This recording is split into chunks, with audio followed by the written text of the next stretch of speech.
A Escola de Jesus convida. Versos à Escola Jesus Cristo. Se desejas luz e paz, eis, meu amigo, que insisto, na tua vinda hoje mesmo, à Escola de Jesus Cristo. Ruge ainda a tempestade? Não te perturbes, não temas. O Evangelho é o templo vivo que nos resolve os problemas. Perdeste tudo em derrotas da ambição arrasadora? Vem renovar teus caminhos, partindo da manjedoura. Tens aflições, amargura, tristezas, enfermidade? Vem ouvir os pareceres do médico de verdade. O sofrimento, o cansaço parecem longos sem fim? Escuta o convite eterno, repetindo: vinde a mim. Tem sede de compreensão, carinhosa e compassiva? Recorda que há 2000 anos corre a fonte da água viva.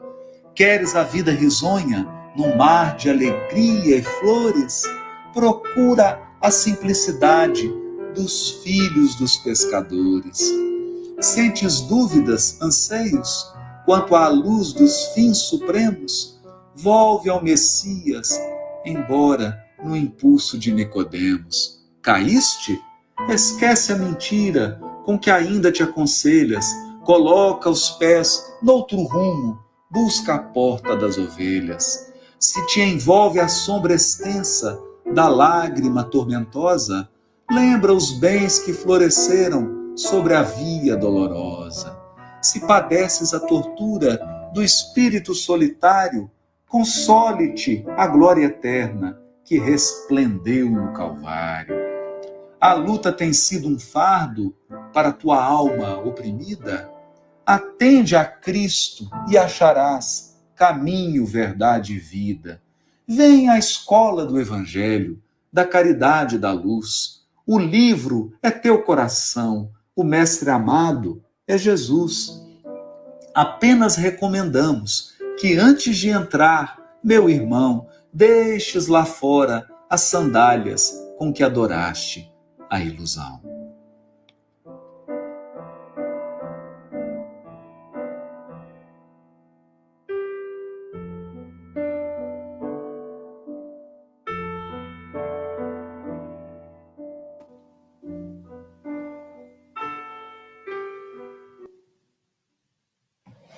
Bom dia. Eu estava descrevendo o quadro da transição planetária. Bom dia, sejam todos bem-vindos. Ajustando aqui alguns comandos. Bom dia, sejam todos bem-vindos. Estou vendo que nós já temos 25 pessoas, é o que aparece aqui para mim. Bom dia para todos que já deixaram seus comentários de bom dia, que já chegaram, que já estão aqui. Então, sejam todos bem-vindos. Hoje a palestra, quem vai fazer é o nosso querido companheiro Francisco Moya, e ele irá falar sobre o homem integral. E então, para a gente poder iniciar, eu inicio dando alguns recados. Então, só um instante que eu preciso fazer uns comandos aqui para eu poder compartilhar com vocês os recados. Aqui. Bom, então lembrando que o atendimento fraterno ele está sendo feito. Ele é feito por telefone. Quem não lembra, né? Nós estamos passando por um momento de pandemia. Então o Divino Mestre está fechado. Não temos ainda data de quando que vai reabrir. Portanto, nesse momento, nós estamos fazendo as transmissões online, e quem quer estar tendo uma conversa, um apoio, um amparo espiritual, basta estar enviando o seu nome e o telefone para o e-mail contato@cedivinomestre.org, que assim que for possível, um atendente fraterno irá entrar em contato. Então, precisa aguardar um pouquinho, né, para que haja o tempo de pegar o e-mail, passar para o responsável dos atendentes, e aí o responsável ele vai passar para o atendente que tem disponibilidade. Então, todo um processo, tá bom? E tem uma outra questão que as pessoas falam para mim e que eu, às vezes, eu acabo esquecendo de comentar com vocês, porque como eu já tenho muita prática com a internet, para mim, assim, é o meu dia a dia, eu acabo concluindo que todo mundo tem, mas não tem, né? Então, as pessoas falam assim que pelo Facebook não dá para assistir porque elas não têm Facebook. Só que o Facebook, você não precisa ter cadastro no Facebook. Por isso que eu envio um link, porque através desse link, qualquer pessoa é só clicar em cima desse link e pronto, você vai assistir a palestra ao vivo.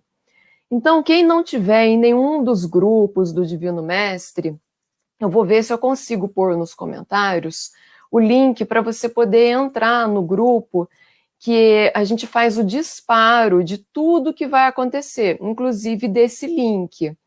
E sendo que é só entrar também na página do Facebook do Divino Mestre, aguarda que no horário combinado você vai ver que a página vai começar a transmitir. Então é bem simples a transmissão pelo Facebook, não tem erro. É que às vezes realmente a pessoa não tem o hábito, não conhece, ela fica um pouco perdida achando que é difícil, mas não é.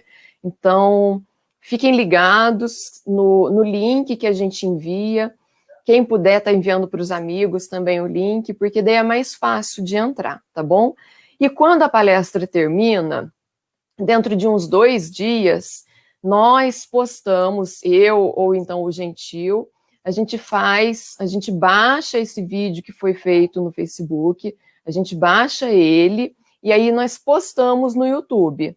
Então, todas as palestras, desde o primeiro dia até a de hoje, todas elas vocês podem procurar, que vai estar no YouTube, tá bom? O YouTube do Divino Mestre também. É só procurar, Centro Espírita Divino Mestre, que elas estão todas lá.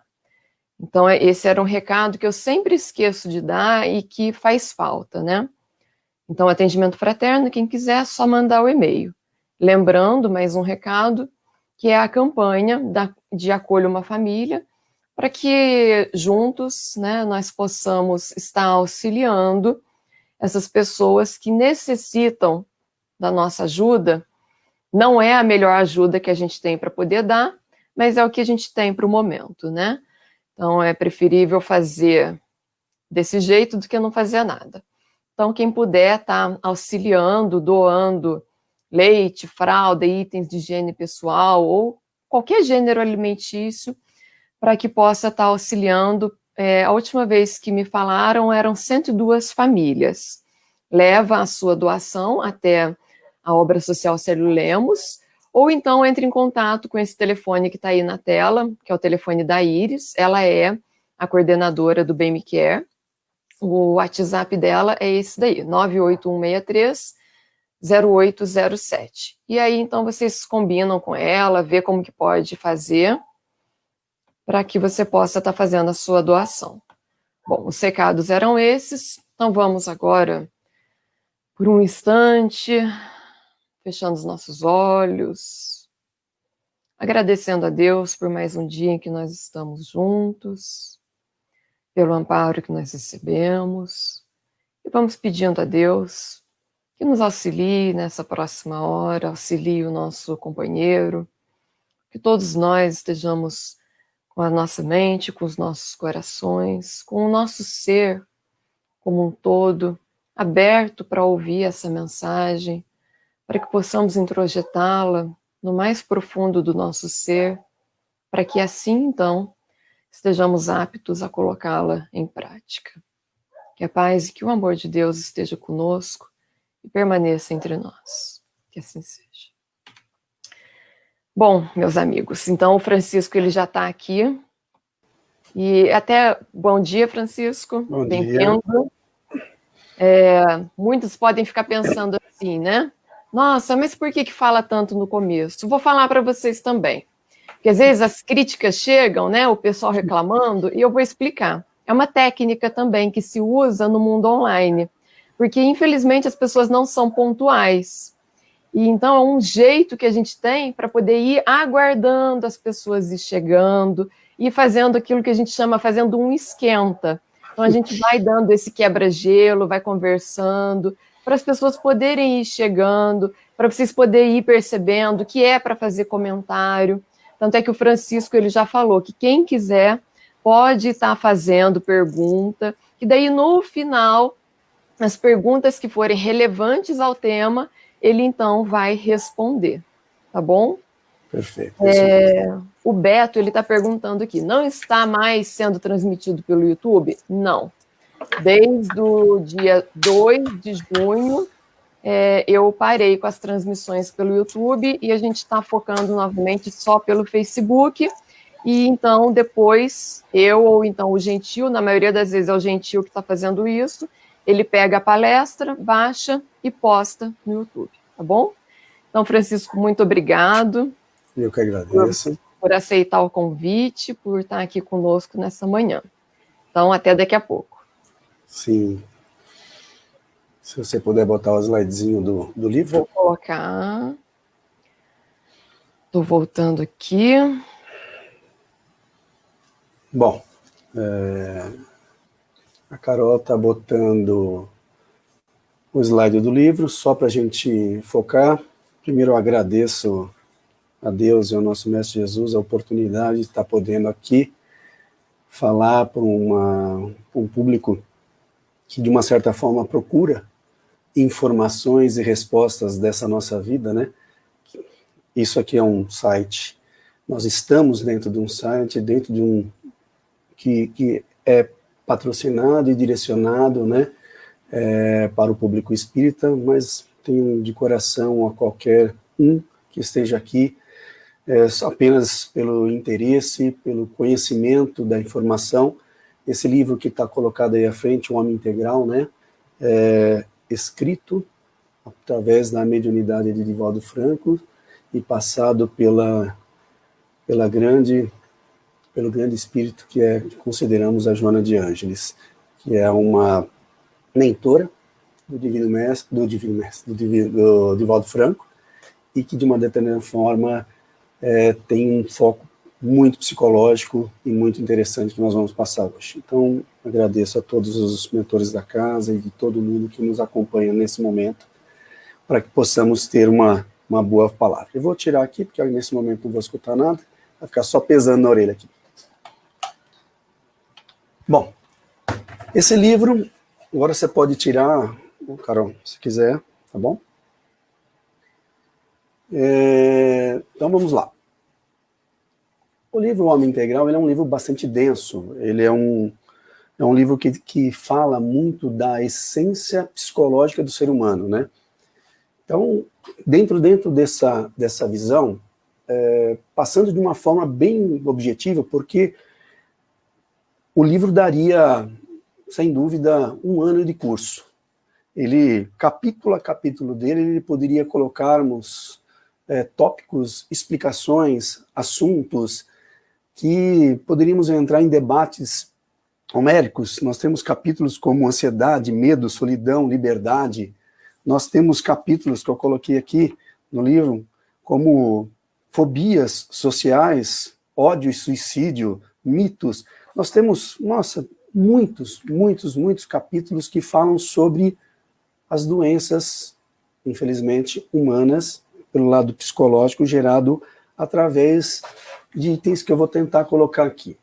Eu tentei resumir, de uma certa forma, o meu entendimento, mas ele é um grande motivador, ele é o que a gente poderia colocar, que essa palestra é uma alavanca para tentar levar as pessoas ao interesse de poder ler esse livro, por tamanha profundidade de entendimento psicológico que ele traz.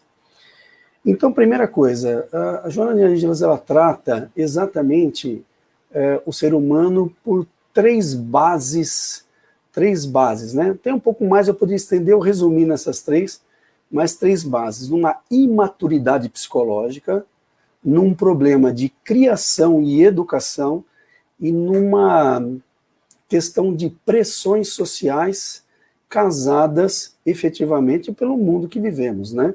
Pela sociedade que vivemos. Dentro desse foco, né, de maturidade psicológica, a gente poderia colocar o seguinte, que a gente vai ter muitas inseguranças, ansiedades e medos, né, gerada por N itens. Eu vou ler, só para vocês terem uma noção, só os nomes dos capítulos, para vocês entenderem aqui algumas coisas, né? Ela comenta sobre essa questão da imaturidade psicológica, a questão de mecanismo de evasão, que está muito ligada a muitas vezes, a própria criação do ser humano, né? Que ele é mal criado, vamos chamar assim, né? E cria N fugas da realidade de bastante profundidade, bastante seriedade, né? Através de superproteção, através de situações que são colocadas em fuga, né? Da realidade que o mundo se aplica externamente ao lar, vamos chamar assim, né? Ele trabalha com problemas do espaço, que é um capítulo fantástico, e de uma determinada forma ele traz essa questão que a vivência em conjunto, né, ela é uma experiência que só dará certa, né, se a gente pensar em doação e em convivência pacífica, né. Então ele aprofunda muito essas questões, ele pega um pouco da reconquista da identidade, que é um tópico maravilhoso, onde ele trata exatamente essa questão da identidade, que muitas pessoas não conseguem ter a sua própria identidade, ela trabalha com uma identidade temporal, uma identidade momentânea, uma identidade referenciada de alguém que de alguma forma ela admira. Então ela, de uma certa forma, sequestra uma identidade que ela agrada, mas não é ela propriamente dita. Então ela passa uma vida não identificada por ela mesma. E essa imaturidade leva ela a grandes perdas emocionais, doenças e uma série de coisas. A Joana Diante também comenta sobre o ter e o ser, né? Que parece que não, mas é o equilíbrio, né? Do que se e o que se exterioriza a ser. De uma certa forma, as pessoas comentam que ser e ter é uma disputa constante da vida, mas quando as pessoas se identificam, né, conseguem ter uma noção, não só psicológica, uma identidade pessoal, elas passam, de uma certa forma, a simplificar esse entendimento do ter versus o ser, que é muito importante. Ela comenta sobre essa visão do todo, né, sobre a questão de ser observado e observador, que nós somos ao mesmo tempo. Ela comenta sobre os devir psicológico, que são atos que as pessoas, de vez em quando, não se percebem, né? Elas entendem que o passado delas é o que rege o futuro e o presente delas. De uma certa forma, eles guiam, direcionam esta questão. Mas não é isso, efetivamente, que traz o futuro psicológico das pessoas. Elas deveriam ter a oportunidade e a noção, e esse capítulo ele trata muito bem isso, que o que virá da parte psicológica pode ser tratado a qualquer momento, a partir de uma vontade, a partir de um desejo, a partir de reconhecimento, a partir do autoconhecimento pessoal. Então ela trata muitas coisas.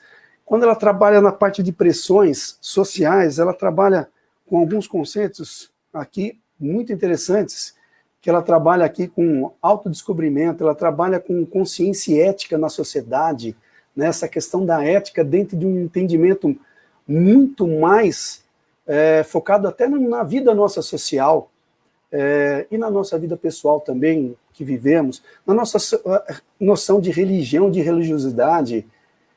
Ela troca um pouquinho essa questão do homem moderno, que é exatamente essa busca do ter e ser, né, essa pressão social de eu ser obrigado a ter, essa obrigação social de eu esconder que sou de verdade, essa obrigação de não poder mostrar os meus reais sentimentos, e quando mostro, sou rechaçado, sou colocado eu sou muito verdadeiro, eu sou muito mentiroso, eu sou isso, eu sou aquilo, né? A gente, de uma certa forma, é classificado socialmente de várias formas, né? Ela comenta muita coisa a respeito da criação, ela comenta muita coisa a questão de a gente se colocar nesta questão da modernidade nessa vida. Então, quando ela sintetiza agora esses 3 conceitos dessa imaturidade psicológica, né? Essa questão da criação, que de uma certa forma nos joga para medos conceituais, que eu vou falar um pouquinho mais à frente, e a pressões sociais, a gente tem que tentar vencer essa questão que tudo isso gera nível de insegurança, ansiedade e medo. Que é o que acaba acontecendo muitas vezes com o ser humano nisso, de forma não tão boa? Primeiro que começa a criar muitas rigidezes, né? Rigidez moral ou ética, ou rigidez pessoal, ou rigidez religiosa, né? E tudo que de uma certa forma não é tão equilibrado, né? Que permeia entre a rigidez positiva ou negativa, que seja, a gente não se permeia dentro de uma sociedade de uma forma mais fácil, menos dolorida, mais aceitável. Então ele entra com isso em condições que te jogam para a solidão, te jogam para medos, te jogam para fobias sociais, né? Te jogam para uma situação que é muito interessante, que é o tal do homem aparente, né? Que é o ter a detrimento de ser. Que é muito mais importante eu ter para mostrar para a sociedade do que efetivamente o que sou. A gente vive num mundo de aparências, e as pessoas que não conseguem sair desse mundo de aparência, a gente entende que eu não posso ser um desleixado à vida, eu também não posso me relegar a viver dentro de uma sociedade que vive dessa forma, mas eu posso sim tomar dentro das minhas decisões o que interessa para mim, que é o ser muito mais do que o ter. Acaba que esse ter, ele te leva para outras coisas, ele te leva para condições de excessos externos. E excessos externos te levam para desvios muito grandes, né? Desvios sexuais, desvios morais, desvios pessoais, desvios familiares, desvios do trabalho, desvios, tantos excessos externos que corroem, de uma certa forma, a nossa consciência, que é aquilo que grita dentro da gente, lá no fundo mesmo, que fala pra gente que a gente está errado, que fala pra gente que a gente está doente por conta disso, que gera essa ansiedade absoluta, depressiva de vez em quando, que gera depressão, que gera fugas, e que, por consequência, gera uma coisa que é para esse homem integral, que eu estou tentando colocar aqui, que é esse homem inteiro. E quando eu digo homem, pelo amor de Deus, né, ser humano integral, posso até mudar isso, é a mulher, é o homem, é qualquer ser, né, aqui, colocado aqui como encarnado, e para nós que somos espíritas também desencarnados, que ele gera essa fuga e a perda da identidade. E essa perda da identidade, casada pela imaturidade psicológica, né, voltada por todas essas fugas, foi criado por subproteção, por todos os erros ou acertos colocados na nossa infância, na nossa vida, e por nós mesmos, por decisões nossas, acabam nos levando dentro disso a ser consumido internamente por ódio, por raiva, por desequilíbrios que, de uma certa forma, irradiam para o nosso ser, para o nosso perispírito, que é o nosso modelador espiritual, colocado muito bem aqui no livro, certo? A doenças físicas, emocionais, mentais e espirituais, né? Então, o que acontece? Essas doenças que aqui ela coloca no livro, e ela trata item a item, né? Ela coloca aqui como a própria administração da rotina como gerador da doença. Se você não sabe, isso gera ansiedade e depressão. que gera fatores de perturbação, que gera medo, solidão, que gera erros na liberdade, erros de uso na liberdade, né? Que muitas vezes a liberdade vira libertinagem financeira, emocional, sexual, né?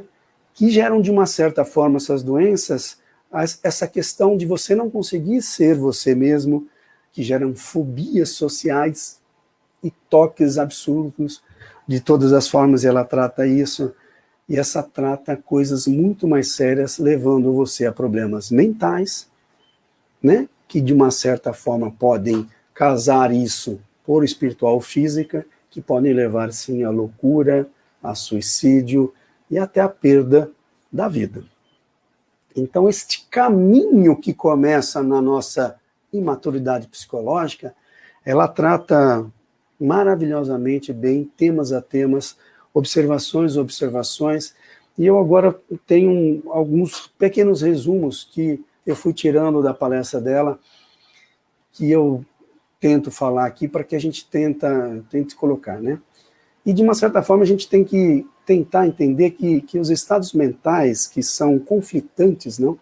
De uma certa forma, mentalmente, eles decorrem, sim, da não aceitação desse ser integral, desse ser que somos, que é o corpo, o espírito, né? E, de uma certa forma, toda essa vivência na sociedade, tudo que nós estamos colocando aqui, né? Essa parte emocional que nos coloca em relação às outras pessoas, né? E, de uma certa forma, esse ser integral, né? Como que eu posso dizer?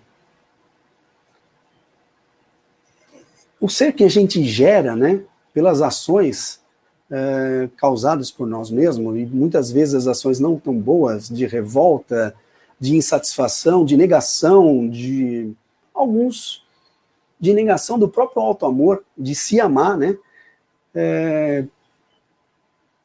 que são embasados de vez em quando até um pouco no egoísmo, né, mas de vez em quando até na incapacidade de se integrar pelo esforço da vontade, de se observar, né, os seus conflitos, seus medos, suas fobias sociais, ou de qualquer tipo, como solidões, ansiedades e ódios, tudo bem? São todos sentimentos decorrentes do fato de não compreendermos como ser integral que somos, que é essa incapacidade de identificar esse ser integral. Porque quando o ser, de uma certa forma, ele tem uma visão só exterior, ele não tem uma visão interna, espiritual, consciencial, que é a sua consciência, o seu ser, esse ser espiritual, né, que está neste momento aqui, neste corpo, que a gente não identifica, inclusive, essa eternidade espiritual que temos, porque quando Deus nos cria, a gente não morre mais, né? A gente, ser espírito que é, né, a gente é imortal, né? E dentro dessa imortalidade, a gente vive em constante aprendizado a partir do processo reencarnatório, que assim nós acreditamos e colocamos dentro da essência da doutrina espírita, que é o que, para nós, é extremamente consoladora, porque se a gente imaginar que tudo que fazemos, né, a gente pode errar, porque a gente faz, acerta, erra, tenta, busca, e todos esses erros, eles podem, de uma certa forma, serem administrados, analisados, por que não até recuperados e corrigidos durante esse tempo da nossa fase, buscando essa felicidade prometida até por Deus e passada pelo nosso Mestre Jesus, né? Bom, de uma forma objetiva, quando nós compreendemos esse ser integral que somos, que é nosso corpo, nossa mente, né, nosso espírito, de uma certa forma, em nós, envolto a toda a sociedade, em progresso constante, através das vidas consecutivas, a gente tem um fato decorrente de a gente começar a perceber, entender e conhecer nosso lado íntimo, e de uma certa forma sair de um sentimento que é um dos mais difíceis sentimentos ou atos que temos para nós, que nos permite não vivermos socialmente integrados. Isso é bem falado no livro, que é o sentimento de egoísmo, né? somado ao sentimento de medo. Eu poderia jogar sentimento de egoísmo somado ao medo, que aprisiona a gente mentalmente, gerando preconceitos, segregação de todos os tipos e variados campos. A gente pode ter colocado a isso desamor, desavença, que são decorrentes dessa ótica deformada, né, que não nos possibilita esta visão do todo, oriundo desse ser integral que nós somos. Tá? É importante a gente entender que quanto mais... eu falo que a gente é umbiguista, né? Quanto mais para o nosso umbigo a gente olha, mais a gente percebe o todo. Então, quanto mais a gente tem esse desamor em relação a nós, de nos colocarmos dentro da sociedade, quanto mais nós temos esse desamor de nos percebermos também envoltos no amor que podemos dar nessa sociedade, a gente deforma esse nosso entendimento como se o mundo fosse só para nós. Né? Eu não sou Deus, mas sou filho dele, e eu estou aqui e eu quero tudo para mim. Né? Diz que o egoísta, né? Isso eu escutei até numa palestra muito interessante, tanto do Rossandro Ringley como da Anete Guimarães, e ela fala assim, o egoísta é um cara assim, né? Ele quer tudo para ele, para os seus um pouco, para os outros nada. Então esta visão do seu mundo muito pequeno, né, muito restrito efetivamente ao que ele vive, ao seu ambiente propriamente dito, não dá a noção de visão do todo, e não dá essa percepção do ser que ele pode ser. Então esses desvios que ele pode acabar tendo, né, podem ter marcas muito distintas, né? Ele pode ser da própria criação, ele pode ter dos problemas sexuais que ele pode ter desenvolvido, ele pode ter isso de problemas pessoais mesmo, da forma que pensa, dessa incrustada forma errada de pensar, de forma não socialmente adequada, ou não de uma forma do todo, né? Então, imagina o seguinte, vamos nos colocar, a gente está numa evolução, e a gente tem que começar a entender que qualquer ser, qualquer irmão que estamos aqui encontrando, né, ele também está vivendo numa fase evolutiva, e essa fase evolutiva, ele tem uma coisa muito interessante, a gente viveu lá no passado na fase do instinto, depois a gente veio para as fases das sensações, que é o que nós estamos vivendo agora. Então, a fase da sensação, desse estímulo todo da vida, esse estímulo até, porque não, em muitos momentos pela sociedade colocada, pelo prazer de ter, pelo prazer do consumo, pelo prazer do sexo, pelos prazeres da vida, né? Eles são vocados às sensações porque é uma evolução do instinto. Primeiro eu só me protegia para não morrer, certo? Depois eu passo a ter prazer com aquele momento, com aquela vida. Só que agora nós temos que visar esse ser integral que nós estamos buscando, né? Que é essa verdadeira felicidade prometida por Deus, que é conseguir viver na fase do sentimento. É onde a gente passa a ser mais empático pela sociedade, onde a gente passa a ser mais amoroso por nós e pela sociedade, com emoções verdadeiras, de felicidade, de amor, né? Que eu poderia colocar dessa forma, né? Todos os nossos conflitos são decorrentes dessa incapacidade do sentimento, de sentir essa essência espiritual, porque é um ato de sentir também, olha que interessante, porque eu estou na fase de sentir, certo? Então eu quero sentir só prazer, mas eu deixo de sentir essa essência espiritual, porque quando eu ligar essa sensação do prazer de viver ao prazer da essência espiritual, eu passo a conviver isso de uma forma mais plena, tá? Mais contínua, mais encaixada para conseguir passar para essa fase do sentir, né? Porque senão eu começo a ter uma face meio deformada, meio fragmentada, e voltada só para o material, né? Voltada só para as sensações, que é o que eu estou colocando aqui, sem ter essa percepção espiritual que é mais importante. Essa transformação, se a gente entender com bastante amor para conosco mesmo, né? Em todos os campos, ela é impulsionada pela lei do progresso, né? Ela é irresistível, é uma lei divina, certo? E o homem, esse ser milenar que estamos aqui já, né, há tantos milênios ocupando essa terra, é impulsionado por essa lei do progresso, ela é natural, nós estamos vivendo um momento onde o progresso está sendo impulsionado por uma pandemia, entendeu? A pandemia está fazendo tudo mudar, nossa relação com a tecnologia, nossa relação com as famílias, nossa relação com o aprendizado, nossa relação da percepção de nós com nós mesmos, nós com a nossa casa, de nós com o trabalho, tudo está mudando. E o progresso ele é inexorável, ele vai acontecer a gente querendo ou não. E quem sofre mais? Quem briga contra o progresso para o caminho correto, tá? Dessa transformação do progresso e principalmente o progresso emocional, né? Que é essa parte psicológica muito importante. Essa briga, né, vamos dizer assim, esse caminho, ele, de uma certa forma, ele é um trajeto interior, como que eu poderia colocar assim, de autoconhecimento. É um momento de autoconscientização que diferencia, assim, os graus de evolução dos homens, porque quem conseguir se autoconscientizar mais rapidamente, ele consegue evoluir-se em graus mais aparentes. Pessoas que conseguem conviver melhor com toda essa dificuldade surreal que está acontecendo da pandemia, por exemplo, né?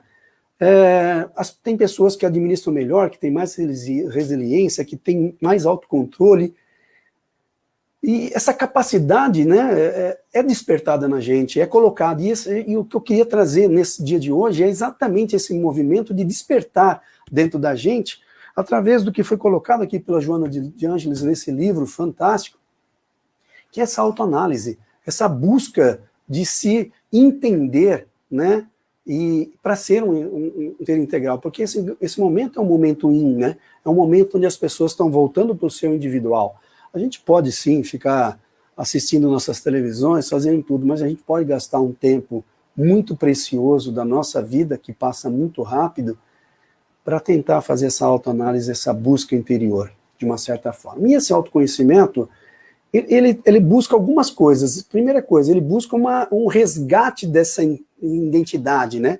De quem sou nesse universo, quem sou dentro dessa minha vida, quem sou dentro da minha família, quem sou dentro do trabalho, quem sou dentro de tudo isso, até dentro da expectativa pessoal minha.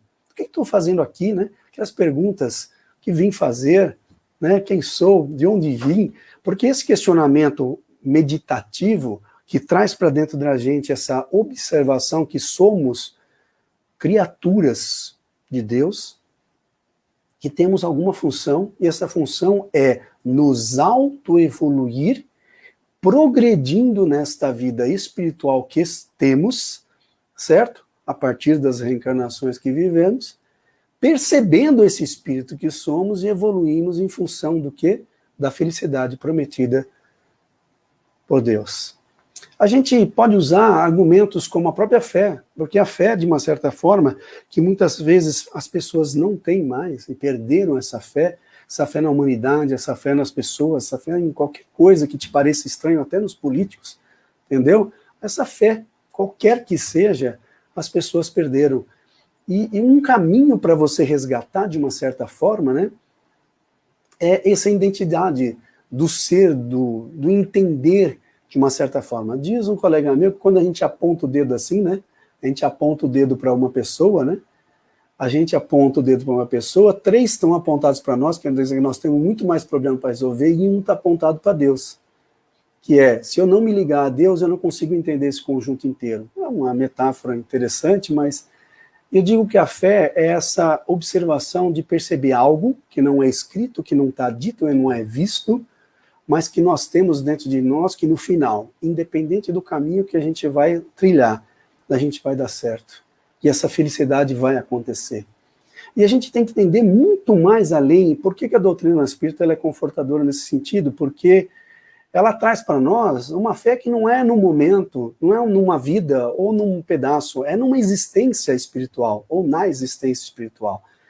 Porque independente de eu errar ou acertar, eu tenho a capacidade durante a vida aprender, corrigir meus erros, fazer, e melhorando, e melhorando, e melhorando, porque isso eu vou crescer dentro de um ato de ação, não num ato de terceiros, vamos chamar assim, né? Como algumas fés preferem pregar, né?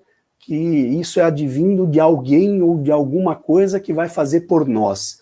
Não, é uma atividade particular, pessoal, única, intransferível, que ela tem que ser colocada. E quando a gente consegue se ligar com essa consciência, que a gente pode fazer através de meditação, oração, percepção, o tal do orar e vigiar, né? Eu vigio o que acontece, oro para dentro de mim. Isso é meditar numa linguagem mais atualizada. Eu entro para dentro de mim, me enxergo dentro desse ser que estou, ok? E, de uma certa forma, medito sobre meus atos, sobre a minha vida, sobre as minhas melhoras, pelos meus caminhos, e a partir daí uso toda a minha experiência espiritual, que eu nem sei quantos milênios já tenho, tudo bem? Isso cabe a qualquer ser fazer, onde eu tenho a experiência de esse caminho não dá certo, porque já deu errado no passado, esse caminho é o correto, posso ainda não ter tentado, vou tentar, ou até mesmo a experiência de toda uma existência dentro de você, na sua inconsciência, pronto para te ensinar no caminho do que precisa ver. Isso demanda do quê? Desse autoconhecimento de ação. O ato de agir é um ato de aventurar-se no bom e nesse caminho belo, vamos chamar assim, que é incluindo essa caridade para você e para o próximo, certo?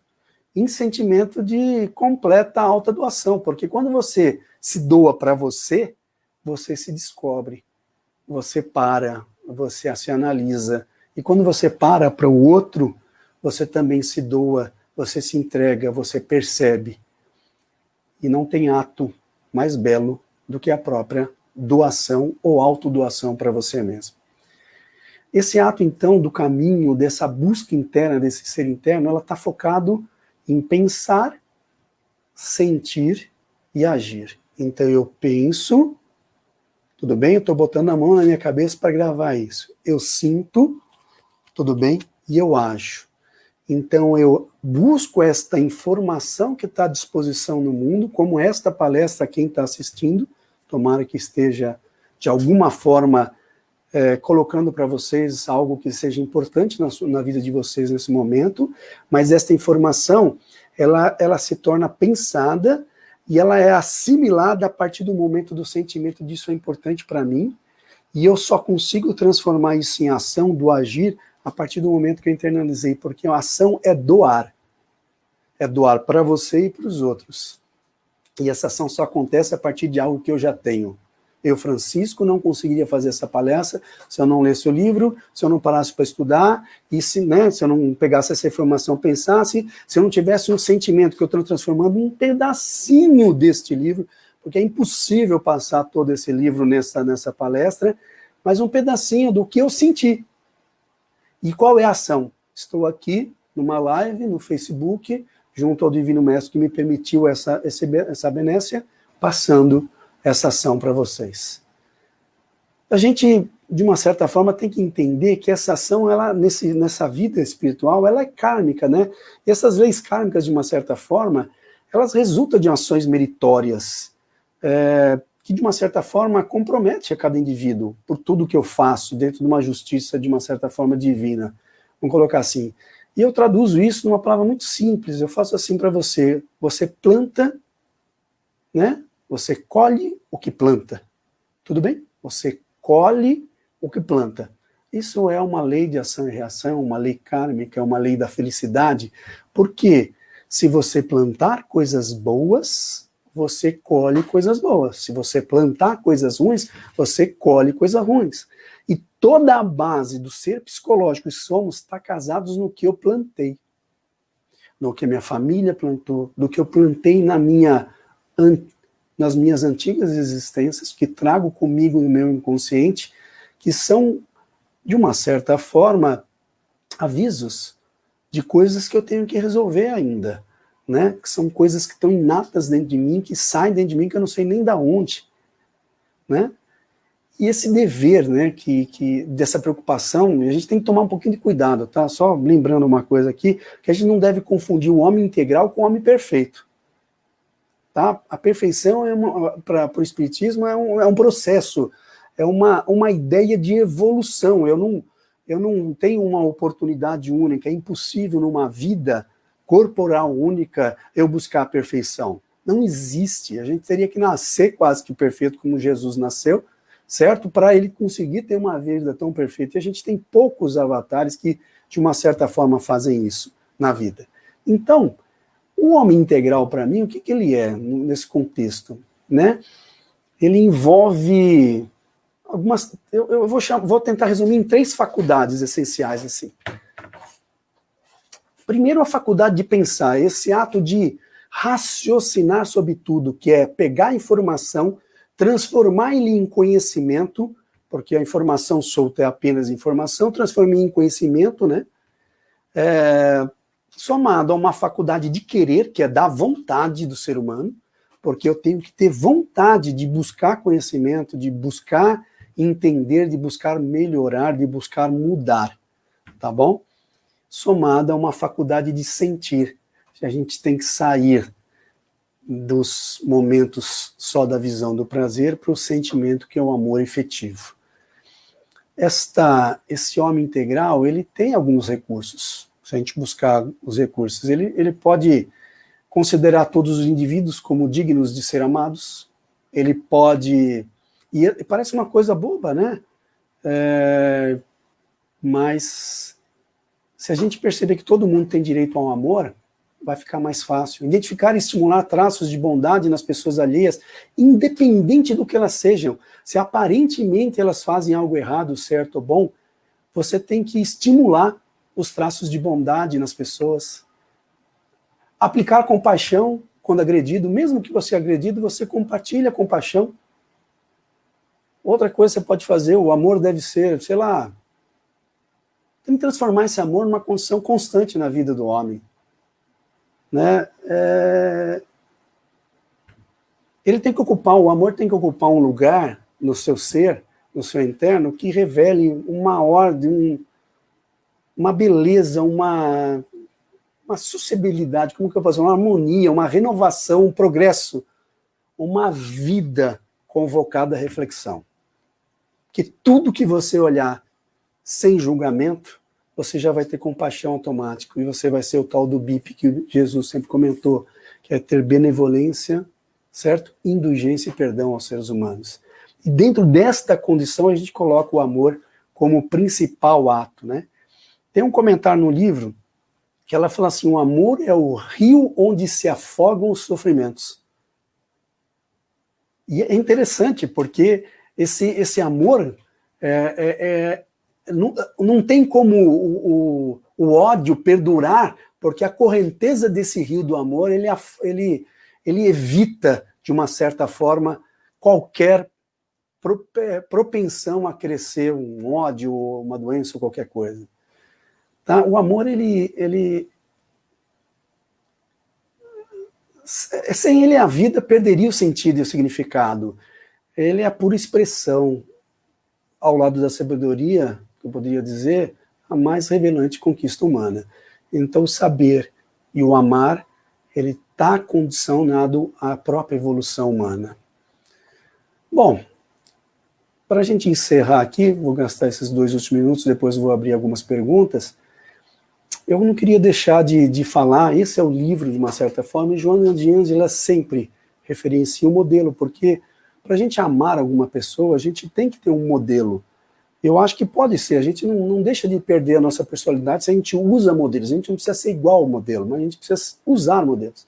E o modelo é Jesus, que de uma certa forma, ela faz no livro, analisa profundamente as lições de Jesus, né, o seu comportamento, como era, né, as condições desse modelo possível, de mais próximo da perfeição, do modelo de desenvolvimento psíquico que a gente pode usar. Então, eu gostaria de deixar bem recomendado aqui que essa leitura sempre coloque dentro, vivo nesse caminho, o modelo que Jesus teve de bondade, de olhar pelo amor ao próximo, de revogar, de uma certa forma, as leis, onde colocava as leis mosaicas e tudo mais, colocando a lei com este amor a Deus. Por que ele colocou um amor a Deus como a primeira lei, né?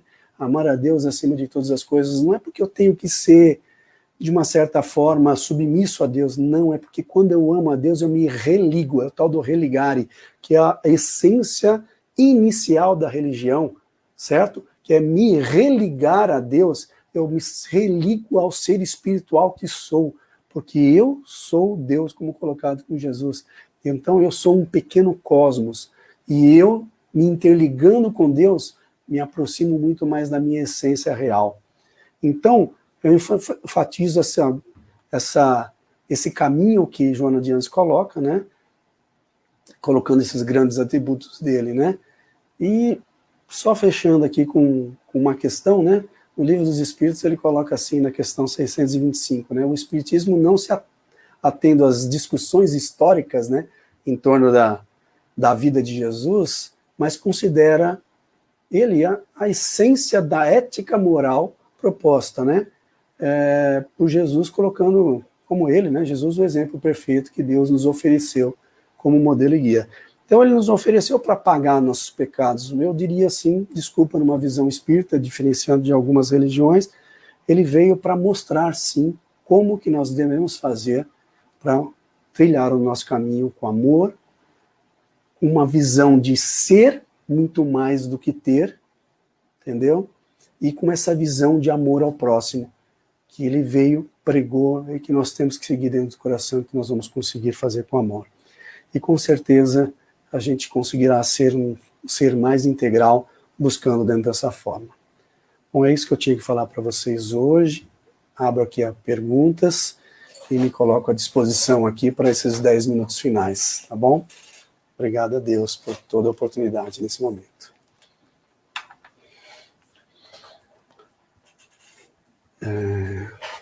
Carol? Oi, Francisco. Vou colocar alguns comentários que o pessoal fez ao longo, para você ver se você quer falar alguma coisa, tá? A Maria Cristina, boa, Maria. Aqui, tudo bom? Esse livro é excelente, aqui, ó, sempre atual. Após a leitura dele, recomendo a leitura do Conflitos Existenciais, ótimo também.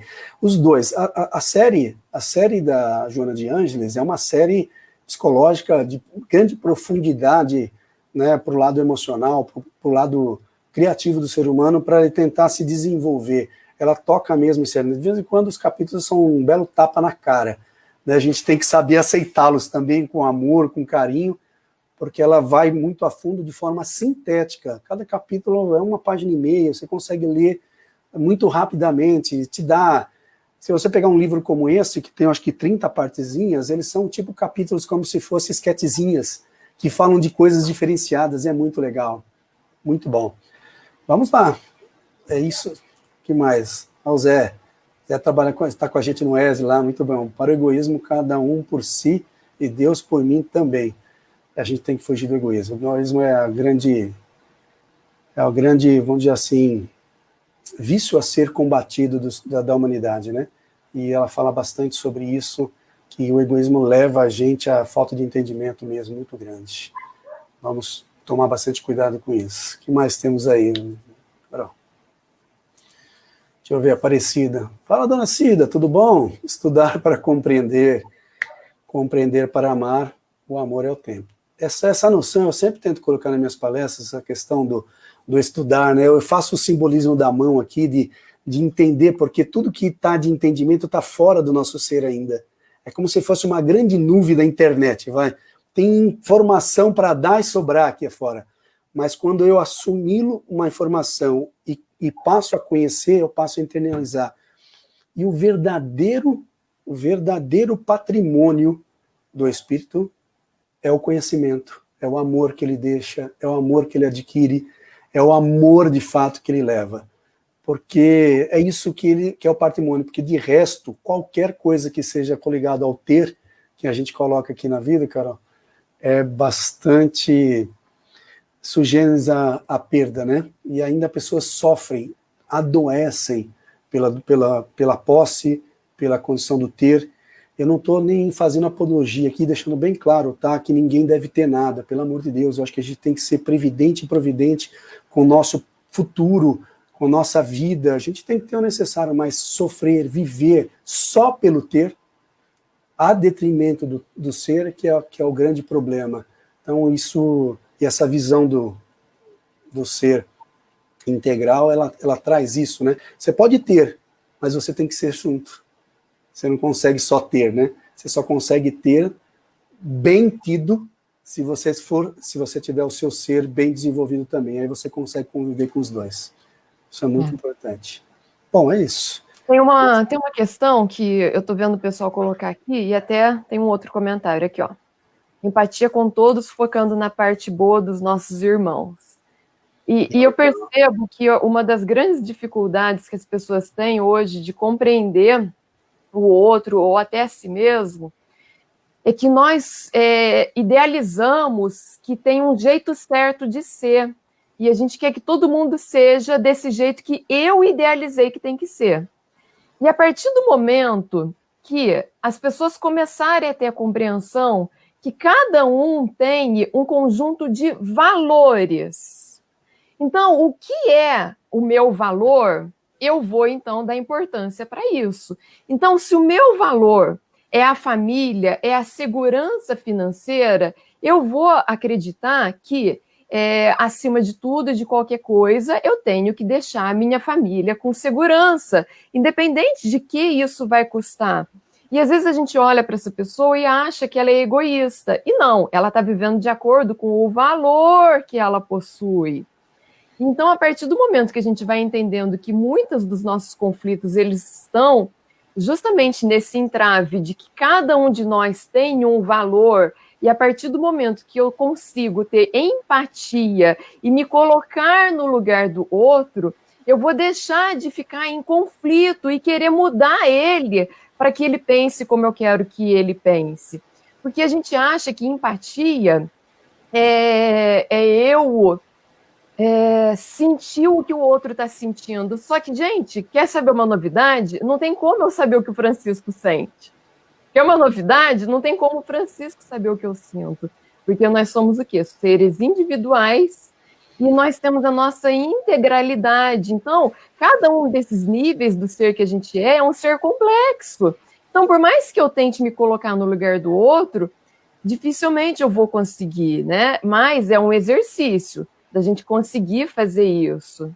Não é, Francisco? Com certeza. A empatia, ela é colocada não só no espiritismo, como eu acho que no mundo espiritualista de qualquer outra religião, dentro do budismo, dentro do hinduísmo, dentro de N religiões, que seja até no catolicismo, inclusive, a empatia, ela é o grande remédio para o egoísmo. Porque quando eu vejo as pessoas a serem exatamente como eu sou, como eu sinto, como eu vivo, como eu tenho, eu não percebo o outro ser. E quando eu deixo de perceber esse ser, eu sou menos empático. Então, a percepção do ser é o que vai trazer, de uma certa forma, essa empatia. E muito mais, a sua relação de amor com a sociedade, ela muda quando a empatia aumenta.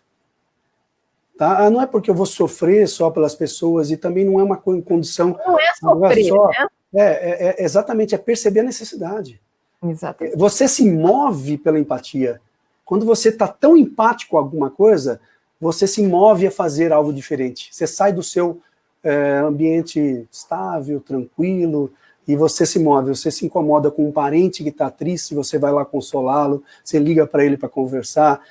Ninguém está falando que você tem que ir só na rua, tem muita coisa que você pode fazer, né, perto de você, com seu filho, com seu marido, com sua família, com seus próximos, entendeu? Mesmo que é só isso que você consiga. Tem gente que veio para fazer pelo mundo, mas se a gente conseguir fazer pelos nossos próximos, já é bom demais, entendeu? Não, é bom tem um demais. detalhe, porque às vezes a gente tem que ter empatia conosco mesmo. Com certeza. E muitas das vezes a gente não tem empatia conosco mesmo, né? Eu estou participando de um treinamento online, já está durando 14 dias. E esse treinador, ele deu um ensinamento que eu falei, nossa, isso é tão óbvio, mas eu nunca tinha pensado dessa forma. A questão de que a gente tem que fazer pelo outro aquilo que gostaria que fosse feito pela gente, né? E muitas das vezes a gente acaba caindo num equívoco, por quê? Às vezes o que eu tenho de conteúdo dentro de mim é assim, eu gosto muito, que você seja honesto, chegue para mim e fale assim, papo reto, Carolina, é isso, pá, e colocamos tudo em prato limpo. Eu gosto, eu, Carolina, gosto. Só que você, Francisco, é um ser integral e diferente da Carolina. E você já gosta que dê uma roda, que dê um floreio. O gato subiu no telhado, né? Isso Que fale, o gato cima do telhado, né? Gosta que fale as coisas desse jeito. E eu acabo te tratando como eu quero ser tratada. Só que, na verdade, eu preciso aprender a ser empática e a entender como você quer ser tratado para que eu consiga me conectar com o seu eu. E aí, sim, eu vou estar exercendo tratar o outro como ele gostaria de ser tratado e de forma amorosa, de forma caridosa. Perfeito. É incrível, né? Então, os nossos conflitos poderiam ser evitados a partir do momento que a gente conseguisse, a partir do momento que a gente conseguir fazer isso, né? É um grande exercício. Maravilhoso. Bom, então o pessoal está aqui agradecendo e isso. É um público bom aí, ó. Tem bastante gente aqui, ó. Tô vendo aqui pessoas. A Maria Rita, ó, que legal. Jordão apareceu, Dona Cida, Vera, que legal. Sim, bastante pessoas, viu? A gente teve uma média de 50 pessoas. Muito bom, muito bom. Então, Francisco, nosso muito obrigado, gratidão. Eu que agradeço a oportunidade. Por ter doado seu tempo, seus conhecimentos, pelo seu carinho para vir aqui nessa manhã de domingo falar conosco. Nós agradecemos a todos vocês que estão aqui participando, por cada uma das mensagens, elas são estímulo para nós. Se tem uma coisa que a gente tem que aprender a fazer e entender que é benéfico para quem faz, que é aprender a agradecer, a elogiar o outro, porque é uma doação de carinho, de reconhecimento para o outro. E o espírita, ele tem essa crença limitante, né, que não pode fazer isso. Mas nós não só podemos, como nós devemos. Porque a partir do momento que eu sei agradecer, eu estou abrindo uma porta, um fluxo para que o outro também seja grato. Então é um jogo, né, de ganha-ganha. Então a nossa gratidão a todos vocês que estão participando, ao Francisco. Agradeço a todos também que vieram, a todos que vieram, e você que coordenou todo o trabalho, muito importante, tá? Muito obrigado, Carol, de coração. Então que o nosso Mestre Jesus envolva todos nós em fluidos e vibrações de amor, para que possamos ter um domingo de paz, de equilíbrio e de boas reflexões. Bom, eu vou colocar na tela. Obrigado, Francisco. Vou tirar você um minutinho que eu vou pôr uns recadinhos final, tá? Então, a gente já tem a programação da próxima semana.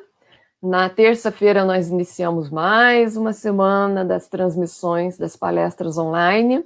E na terça-feira, às 20 horas, então, é a Paula Guimarães, com o tema Há que Morrer para Renascer. Na quarta, às 20 horas, é o Eduardo Borges. Ele vai falar sobre a libertação do sofrimento. No sábado, é a Maria Cristina. Ela vai falar sobre o dever, orientador da vontade e do desejo.